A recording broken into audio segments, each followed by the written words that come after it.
என்னமா பேசிட்டு இருக்க? இந்தியாவை இந்தியான்னு தாமா கூப்பிடுவாங்க. நீ என்ன புது புது பேரெல்லாம் சொல்லிக்கிட்டு இருக்க? முடிச்சிட்டியா? இது பாரத்மா. இந்தியான்னு அவங்க கூப்பிடுறாங்க. அதுக்காக எல்லாம் இது இந்தியாவாயிடாது. என் பாரதம் இதெல்லாம் நீ கேள்விப்பட்டதே இல்லையா? காலங்காலமா இந்தியாவை இந்தியான்னு தான் கூப்பிட்டு இருக்கோம். இந்த பேரை நீ எங்க இருந்து புடிச்ச? சரி சரி, நம்ம பஞ்சாயத்துக்கு நம்ம வேற யாரையாவது கூப்பிட்டு வரலாம், சரியா? ஆமா ஆமா, உன் கூட பேசி என்னால ஜெயிக்க முடியாத தாய். நீ வா, நம்ம அவங்க கிட்டே கேட்டலாம். One eternity later.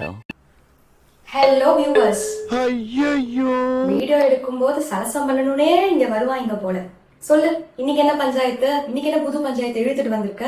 நீங்களே நியாயத்தை சொல்லுங்க. இந்தியாவை இந்தியான்னு தான் கூப்பிடணும்னு நான் சொல்றேன். இல்லவே இல்ல, பாரத்னு தான் கூப்பிடுவாங்கன்னு அவ சொல்றா. இதுல எதுதாங்க கரெக்ட்? இந்தியாவா இல்ல பாரதா? இன்னைக்கே இந்த பஞ்சாயத்து கொஞ்சம் முடிச்சு வச்சிருங்க. சரி சரி, உனக்கு பதில் சொல்லதான் இந்த வீடியோவை நான் எடுத்துட்டு இருந்தேன். இந்தியாவை இந்தியானும் கூப்பிடலாம், பாரத்னும் கூப்பிடலாம். முன்னொரு காலத்துல ஆங்கிலேயர்கள் ஆட்சி செய்யும்போது நிறுத்து நிறுத்து நிறுத்து, எனக்கு மணியாவது, நீ பேச முடிய நான் போறேன். ஏய் ஏய் ஏய் ஏய், எங்க போற? நில்லு நில்லு நில்லு.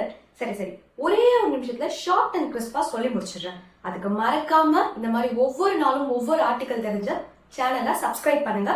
வீடியோ முக்கியமா லைக் பண்ணிடுங்க.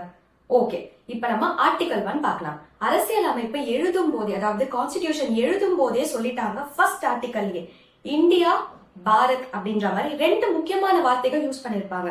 அதாவது இந்தியா கால்ட் அஸ் பாரத், இந்தியாவை பாரதனும் அழைக்கலாம். இனி அடிச்சுக்காதீங்க, இந்தியாவும் ஒண்ணுதான், பாரத்தும் ஒண்ணுதான். அது மாநிலங்களின் ஒன்றியம். என்னது மாநிலங்களின் ஒன்றியமா? அப்படின்னா என்ன அப்படின்னு தெரிஞ்சுக்க அடுத்த வீடியோவை பாருங்க. நன்றி.